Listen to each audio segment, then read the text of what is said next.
Good morning. Good to see everyone this morning. We're in the book of Joshua, and I've been enjoying right along with you as Drew has taught the opening part of this. He did a very, very good job. I'm going to try to do as well as he did, and I'm not making a joke. I'm serious. He's done a good job.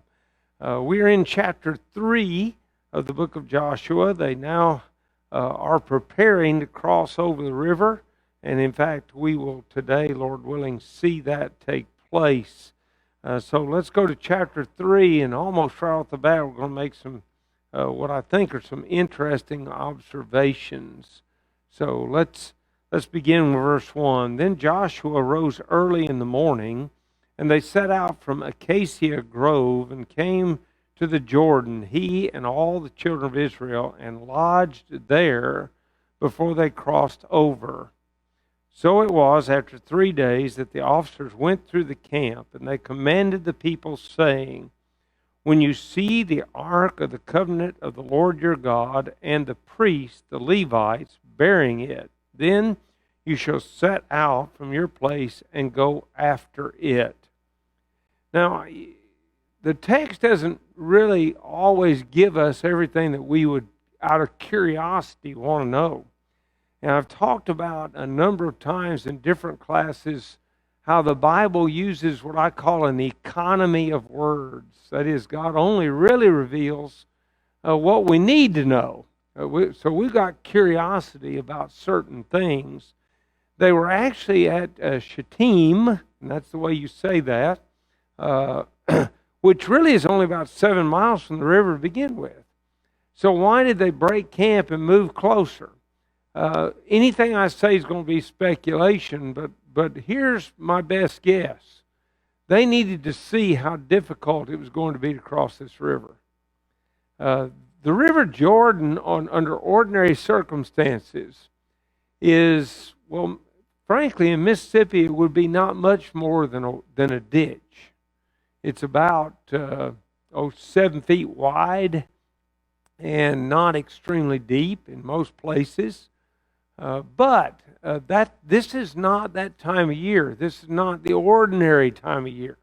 This is harvest time. We're going to look at that more as we come along. And so the river is at flood stage, and the text is very clear about that. Now, at flood stage, the river gets to be a mile wide, and it is moving rapidly. And we'll talk more about that as we go along. So it would have been frightening, especially if you're talking about taking your children across. You know, imagine Drew and Morgan trying to get their children across this flooded river.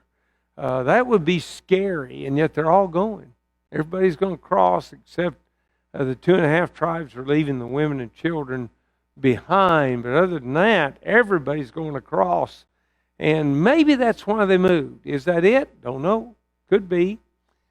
The other thing I want us to notice here, and is a very significant factor in these 2 chapters, watch what happens. If you like to underline in your Bible, you can pick up on this. Verse 3, when you see the ark of the covenant of the Lord your God. Verse 4, it. And then again, it, both times speaking about the ark. Verse 6, then take up the ark of the covenant, cross over before the people. So they took up the ark of the covenant 2 more times. The word ark is used. Verse 8, you should command the priests who bear the ark of the covenant. Go on down to verse 11. Behold, the ark of the covenant of the Lord of all the earth is crossing over before you. Verse 13, it shall come to pass as soon as the soles of the feet of the priests who bear the ark of the Lord of all the earth, shall rest in the waters of the Jordan. Verse 14, with the priests bearing the ark of the covenant. Verse 15, and those who bore the ark came to the Jordan. Verse 17, then the priests who bore the ark of the covenant of the Lord. And then chapter 4, verse 5, and Joshua said to them, cross over before the ark of the Lord your God. Verse 7, when it crossed over the Jordan. And then go on down, verse 9, who bore the ark of the covenant. Verse 10, who bore the ark stood in the midst. Verse 11, that the ark of the Lord and the priests crossed over. Verse 16, command the priests who bear the ark of the testimony. Verse 18, the priests who bore the ark of the covenant. I've talked about this before. I think Drew talked about it in reference to some other things earlier. When God keeps saying the same thing over and over, He's got a reason.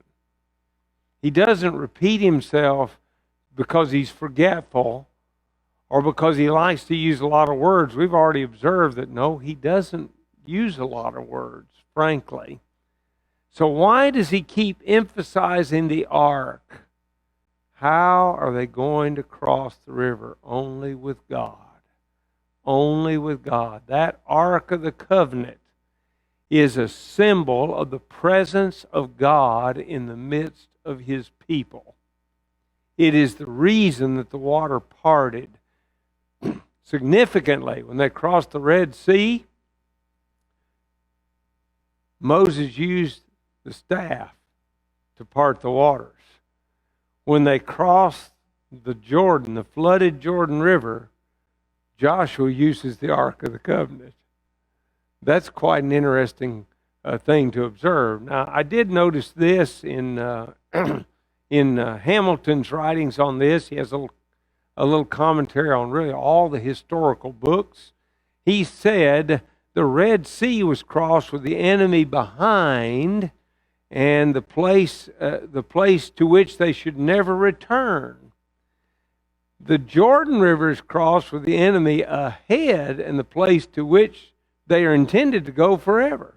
Now, they didn't do that, of course, because they violated the will of God, but that was God's intent, is that they should have stayed there, that this was going to be their land forever. And again, they didn't live up to it. That becomes their problem, but nonetheless, I thought that was a very, very good observation. Okay, we noticed that the commanders go among the people, and what do they say? As soon as you see the ark move, you move. So what's the point? God's going in front of you all through the wilderness. When they moved, didn't God go in front of them? You had the cloud and you had the pillar of fire. Cloud by day, pillar of fire by night. Always God's moving ahead of them, showing them the way to God. Go. Nothing's changed. They're still here with God going before them in the form of the Ark of the Covenant of the Lord is going before them so that they can cross over into this great land that God is giving them. Verse 4. Yet there shall be a space between you and it, about 2,000 cubits by measure. Do not come near it, that you may know the way by which you must go, for you have not passed this way before. And Joshua said to the people, sanctify yourselves, for tomorrow the Lord will do wonders among you. Then Joshua spoke to the priests, saying, take up the Ark of the Covenant and cross over before the people. So they took up the Ark of the Covenant and went before the people. Okay, 2,000 cubits, roughly 3,000 feet. Therefore, a little bit more than a half a mile. That's quite a distance when you think about it, that the ark's going to be roughly a half mile, slightly more than a half mile ahead of them. But that's the setup. And I don't know all the reasons for that. If you go down later in history and you see Uzzah, maybe that's part of the reason. Don't get close to that ark, because you touch it, you're dead. That's a possibility. Is that why God did it? I don't know. Is it so they can see the way to go? That may be it. The best way to see where you're going is to look way down the road. My daddy taught me that in driving, early on. I was driving, I was constantly correcting. He said, son, if you look down the road further, you won't be doing all this stuff, which made him about seasick, the way I drove a car. Okay. Well, this is get God out, the Ark of the Covenant in front of you and follow it. Go with it. So there it is. Now, The other thing to notice is when God is going to be amongst His people, or He's going to be making a tremendous statement, He invariably has them sanctify themselves. Cleanse yourself before going in the presence of God. And brethren, I want to throw out something, and you may do this at your homes. I do not know. I'm not in your home. I remember my growing up years, Saturday night was reserved to get ready for the Lord's Day. My parents very rarely did anything on Saturday night except get ready for the Lord's Day. I remember my dad spreading out a newspaper in front of him, and he had everybody's shoes there, and he'd sit on the floor and he'd polish all the shoes. Mama would organize all his children. We had our Bible lesson in front of us, and we were going over the Bible lesson that we would be using the next day. That was the way that it worked. It was preparation for the Lord's Day. I fear that the Lord's Day has become a matter of trivia. It's nonchalant in our approach to it. I don't think that's good. When we're going to be in the presence of God, everybody ought to be respectful. One of the rules Teresa and I have tried to follow through the years, hadn't always succeeded, but we've tried, is on the way to the church building, you don't argue, you don't talk about other things, you focus on what you're getting ready to do. She likes to play some a cappella songs, some of the great singers. That's fine. Whatever works, to get your mind focused on where you're going and on what you're doing. You're about to be in the presence of the Lord. You're about to come before God, and so He has them sanctify themselves, to consecrate themselves, dedicate themselves, to be ceremonially prepared to go over into the land that God has promised them. All right, verse 7 and 8. Then the Lord said to Joshua, "This day I'll begin to exalt you in the sight of all Israel, that they may know that, as I was with Moses, so I will be with you. You shall command the priests who bear the ark of the covenant, saying, when you've come to the edge of the water of Jordan, you shall stand in the Jordan." So they're going to follow Joshua's command to a T. And because of what God will do with Joshua following the command, because of that, everybody's going to know He's our leader. He's the one God's appointed. He's the one in front of us. And we need to recognize that. And of course, this generation did. Unfortunately, the next generation did not. But we're not on that until we get to the book of Judges.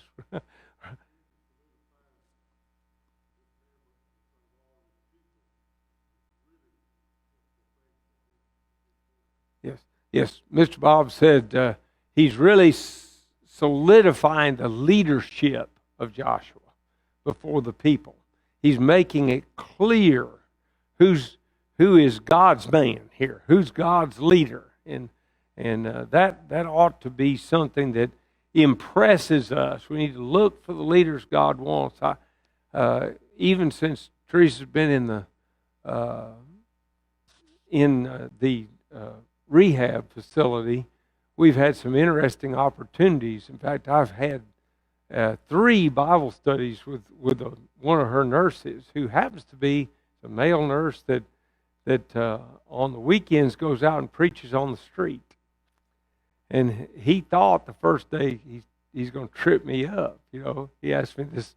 He said, "So," and he begins to ask me a question. And I just started doing what we do here, what all of you could have done. Just started saying, "Well, let's look at that."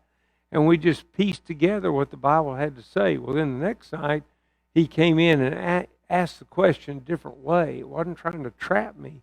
It's let's see how much you can help me to know. Well, brethren, that ought to be our goal. It ought to be our constant goal, to be like Joshua, to put God in the forefront and to be His person, following the lead, if you would, of God. All right, verse 9. So Joshua said to the children of Israel, "Come here and hear the words of the Lord your God." If I was to underline or highlight any expression, only one expression in these 2 chapters, that'd be it. Come here and hear the word of the Lord your God. That ought to be our number one concern when we gather together. Hear the word of the Lord. Hear what God has to say. And Joshua highlights that quite clearly. Verse 10, chapter 3, Joshua.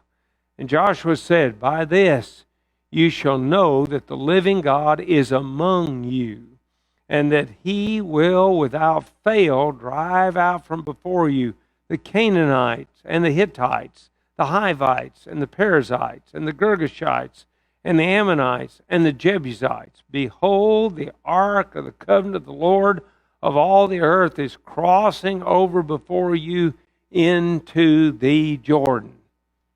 God's going to give you the victory. Now, how are they to know that? Because the ark's there. Now, later they misunderstand something. When you get to the case of the children of Israel in the days of Eli, they think that just the ark by itself was the magic, so to speak. And that's not true. You got to have the ark under the direction of God. Remember, hear the word of the Lord. The Lord's saying go. What if the Lord doesn't say go? If you study the history of David, one of the most important aspects of the leadership of David is before he'll go to war, he always asks God, is this what we ought to do? And sometimes God says, go ahead. Other times he says, no, wait. Go in behind them, or whatever, that'll give you the victory. So, children of Israel have God with them. He's going to drive everybody out. If what? If they keep the covenant. If they stay on God's side. There's the key. And unfortunately, again, they don't do that. Verse 12. Now therefore, take for yourselves 12 men from the tribes of Israel, one man from every tribe, and it shall come to pass as soon as the soles of the feet of the priests who bear the ark of the Lord of all the earth, shall rest in the waters of the Jordan, that the waters of the Jordan shall be cut off. The waters that come down from upstream, they shall stand as a heap. Okay. I believe crossing Jordan is one of the big tests of faith. You got this flooded river. And what would it have been like to be a priest carrying that ark? And literally, they get within 3 steps, and the water just, you can hear it just rushing down a stream. And they get within 1 step, and it's still just rushing just as fast as it was before. Maybe they pick up their feet to begin to step into the water, and it's still rushing. It's not until the soles of their feet touch the water that God caused it to stop. Now, we'll see in a little bit that it stopped at what they call Adam, a little town called Adam, and that is somewhere between 18 and 20 miles. I noticed the NEI Bible, that this Bible says that it's 20 miles. Everything else I studied said 18, but 18, 20 is still a pretty good distance that the water stopped up above, and it stopped at precisely the right time. It's it's fascinating and a little bit sad to read modern day commentators on Scripture that want to discount the power of God. And when they come to something like this, they say, well, we've got records, and they'll tell you when they are of where a part of the hillside, fell down and blocked the water, and it stayed blocked for a period of time at about the same place. And so you see, this was not really God. It was. Well, I find that to be a bit of a stretch. Because the water stopped at precisely the right time. Now, how did God stop it? He could have stopped it with a with a collapse of the mountain wall up ahead. That's possible. But it stopped at exactly the right time. And I'll go another step further. It also resumed at exactly the right time. Now, don't tell me that that's just a normal occurrence. I don't believe that. I don't believe that's accurate. I'm going to say God did it. Now, how did he choose to do it? I don't know. And I don't have to know. I just know he did it at the right time. He started at the right time, and he ended at the right time. And that tells me that God is involved from that. The other thing I want to notice in the verses we just read is a man from every tribe was appointed to get a stone.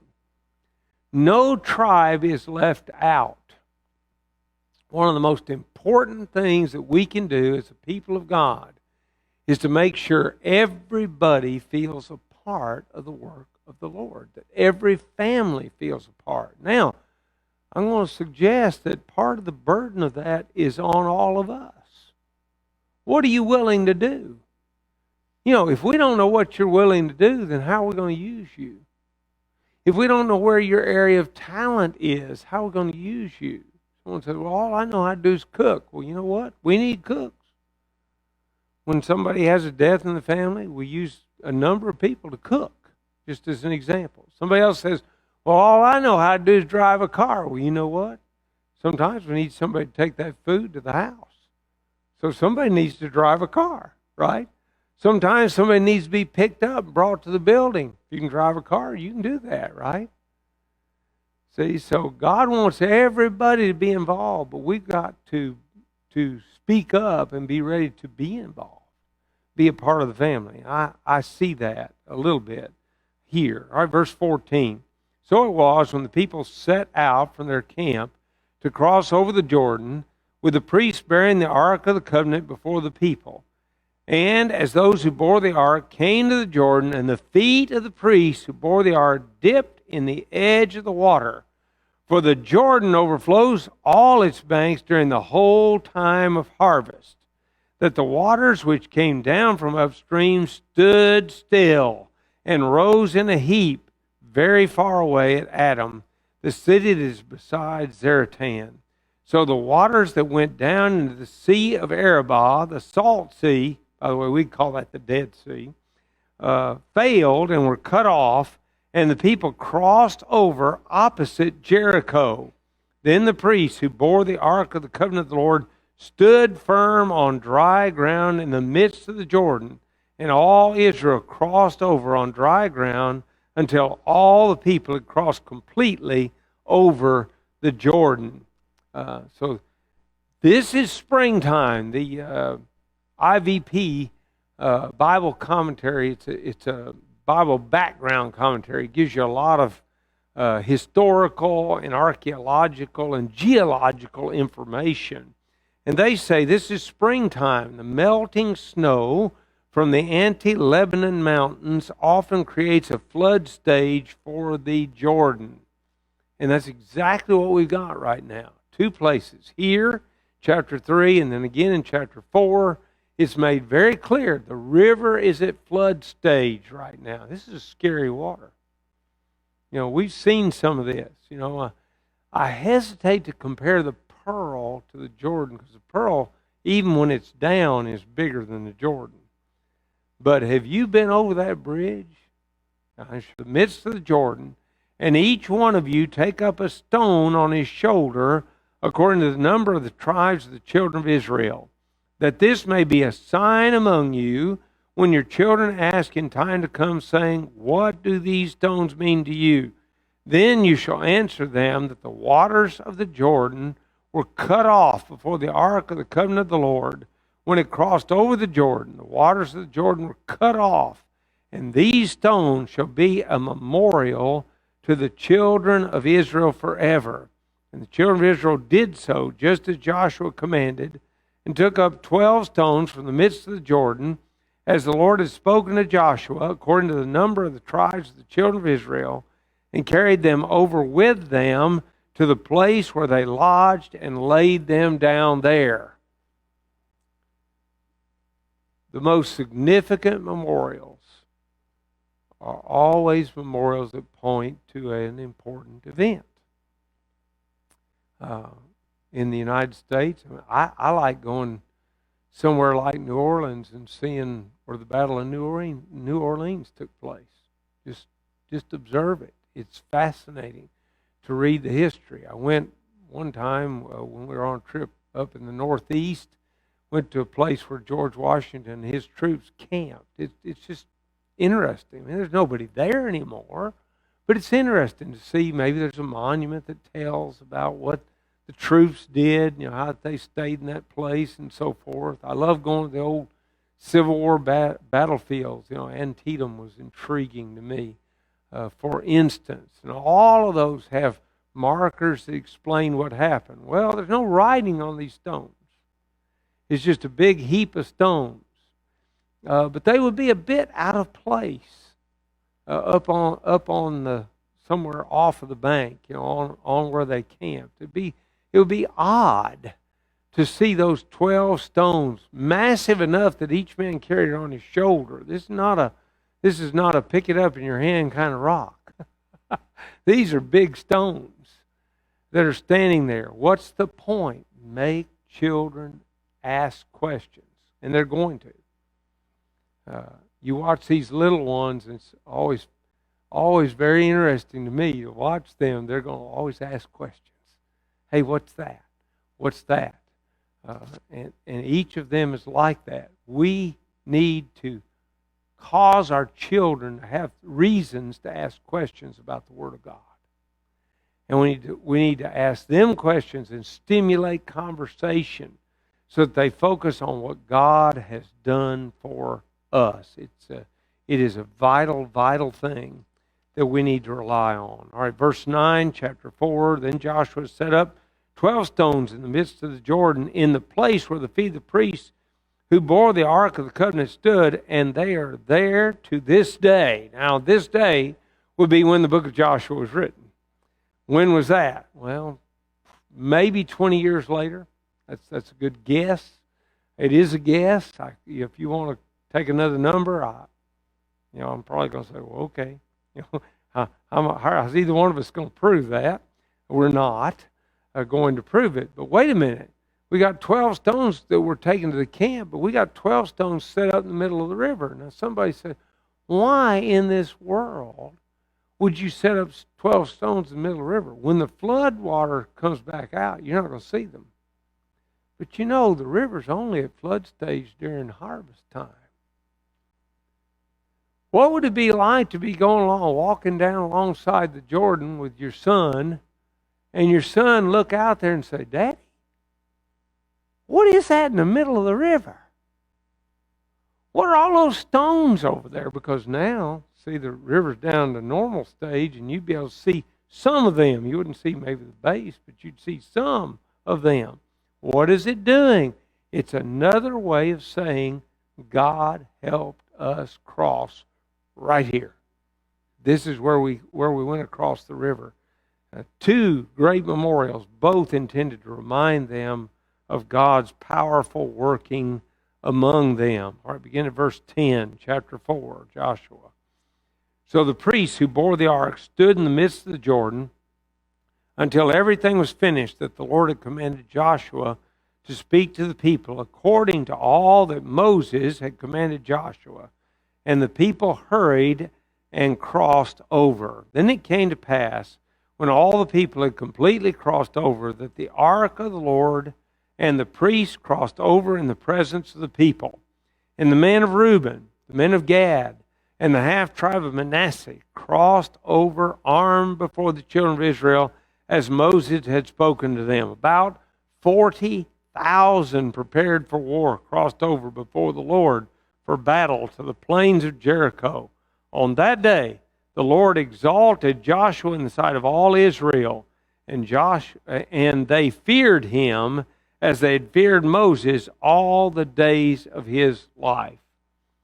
God wants an undisputed leader.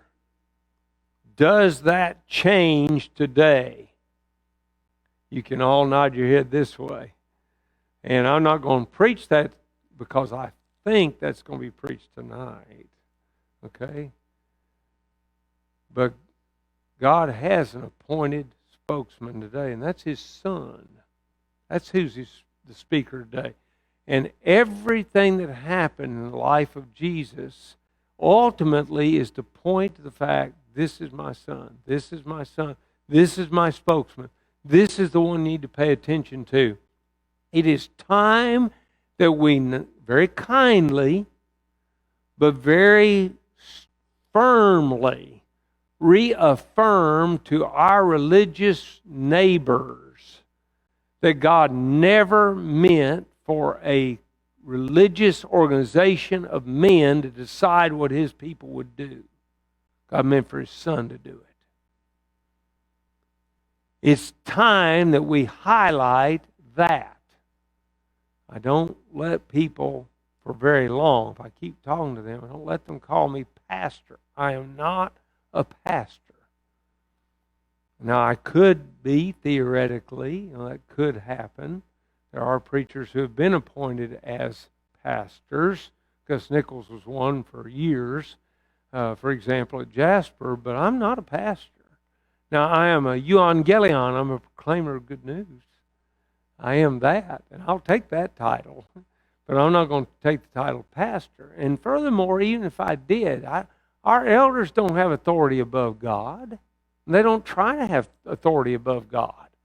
The spokesman for us today is Jesus Christ. He's described by Peter, 1 Peter chapter 5, as the chief shepherd. Very, very important. And hopefully I hadn't ruined the lesson for tonight, but you're going to enjoy it. It's going to be very, very good. All right, so they've crossed over. God has exalted their leader, and so they'll follow him. And now we proceed to verse 15, Joshua chapter 4. Then the Lord spoke to Joshua, saying, "Command the priests who bear the ark of the testimony to come up from the Jordan." Joshua therefore commanded the priests, saying, "Come up from the Jordan." Now, when God has a spokesman among His people, you'll notice that He relies on the spokesman, that God doesn't do the speaking Himself. You might say, well, what is that application in the New Testament? Watch Paul. Saul of Tarsus rode to Damascus. What does he ask Jesus? "Lord, what will you have me do? What should I do?" And he says, "Go into the city and it will be told you." Do you know there's not a single convert in the entire New Testament that God spoke to directly to convert them? Not one. Every convert in the New Testament was taught by a man. And brethren, we've got to realize that's how He does it today. God's not going to speak directly to people. He expects us to do the speaking. He's got no other plan. We've got to speak up for Him so that His word is delivered. We'll talk more about that maybe in a minute. Verse 18. "And it came to pass, when the priests who bore the ark of the covenant of the Lord had come from the midst of the Jordan, and the soles of the priests' feet touched the dry land, that the waters of the Jordan returned to their place and overflowed all its banks as before." So again, God right on time stopped it. Right on time He started it. How did He do that? I don't know. I don't have to know. I know God did it because I know how it was scheduled out, how it worked. All right, verse 19 and 20. "Now the people came up from the Jordan on the 10th day of the first month, and they camped in Gilgal on the east border of Jericho. And those 12 stones which they took out of the Jordan, Joshua set up in Gilgal." All right, so they crossed over. They set their first camp at Gilgal. That's where the stones are set up as a memorial for the people to see. And notice why. We've already mentioned it, but now God's going to specify very clearly through Joshua. "Then he spoke to the children of Israel, saying, When your children ask their fathers in time to come, saying, What are these stones? Then you shall let your children know, saying, Israel crossed over this Jordan on dry land. For the Lord your God dried up the waters of the Jordan before you until you had crossed over, as the Lord your God did to the Red Sea, which he dried up before us until we had crossed over, that all the peoples of the earth may know the hand of the Lord, that it is mighty, and that you may fear the Lord your God forever. It actually has more than one purpose, doesn't it? The memorial is first and foremost for the children of Israel and for their children, so that their children know God was with us. And as long as we keep the covenant, God will be with us. Unfortunately, it took a lot for them to come to that realization. They strayed. They start straying in the book of Judges, which we're not to yet, but we will get there, Lord willing, one day. And they kept on doing it until finally God sent them into exile. On Wednesday nights, Derek and I are talking about beyond the exile. We're talking about what happened once they left Babylon and came back. One of the significant things that we're going to see is once they come back, they never again worship idols. It took hundreds of years to figure out that God was not going to tolerate that. But when they came back, they knew not to worship idols. What are we teaching our children? Are we teaching our children that God means what he says? That God is designated exactly the way that he wants it? We ought to be. That's what these people did. But it does more than that, doesn't it? The memorial also stands as a witness to all the nations around them that God is with the children of Israel. Now, if you think back, because this predates, of course, the crossing of the Jordan, but if you'll think back to Rahab that was covered last week by Drew, what did she say? Our hearts melted within us. We heard that God was with you. We heard he was fighting for you. If you read through the battles of the books of 1st and 2nd Samuel and 1st King, you read through those battles. When God is with them, it is remarkable how many times that the inspired penman says that the other people were terrified because they realized God was fighting for them. That's a very, very important point. So I think we now crossed over Jordan. We're about to go into a time when did Israel have a king once they crossed the Jordan? The answer is yes. But it wasn't a human king. And in fact, when the children of Israel asked for a human king, when they asked Samuel for a human king, I believe that's 1 Samuel chapter 8, God tells Samuel, they hadn't rejected you, they rejected me. Israel was a theocracy. Theos is God. God ruled. That's the way it was. Now, he ruled, speaking through some people. That's granted. Judges, for example, he spoke through them. Prophets in later days, he spoke through them. But God ruled Israel. And that's really the way he intended for it to be. Now, the people, he knew they weren't going to follow that. In fact, he so much knew what was coming that if you look at Deuteronomy, I think it's chapter 17, you're going to discover that God made plans for when you've got a king. Guess what the first thing he has to do is? He has to write a copy of the law by hand. What's the point? Listen to God speak.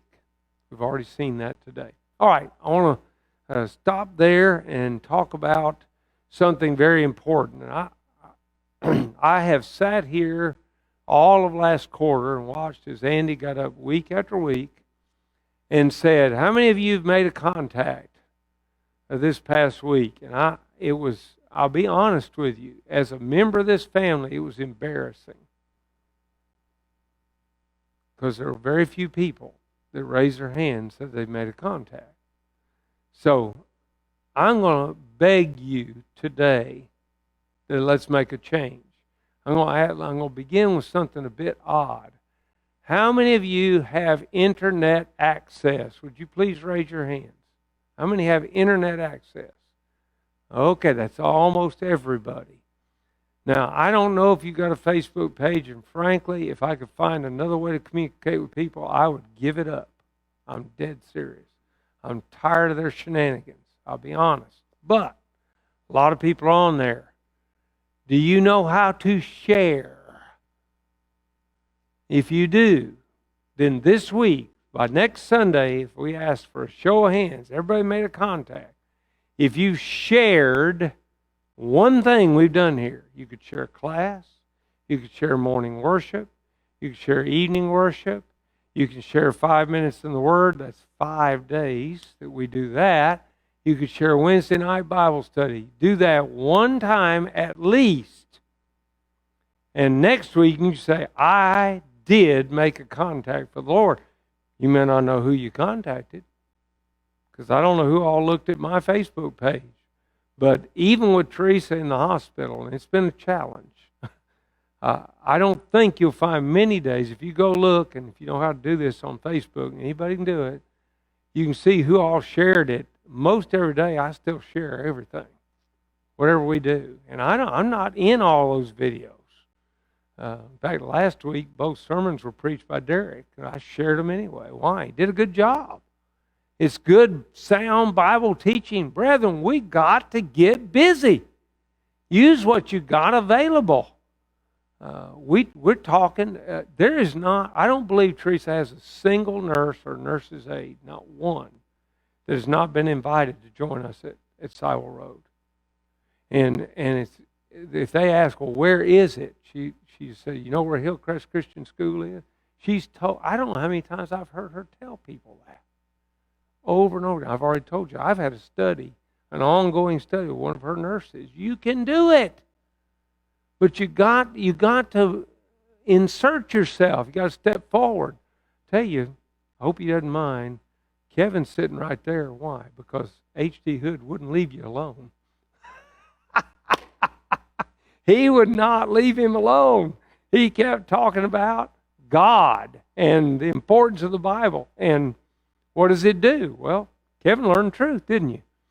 And he obeyed the gospel. Thank you. I'm sorry. I'm not trying to embarrass you. But look, you've got friends that are just like him. I don't know who they are. And I'm going to tell you this. It may not be the person you guess. Yeah. You just don't know.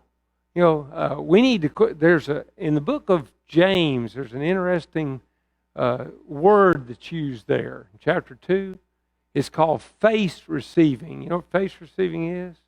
I look at the way you look and decide what kind of person you are. Well, guess what? God's opposed to that.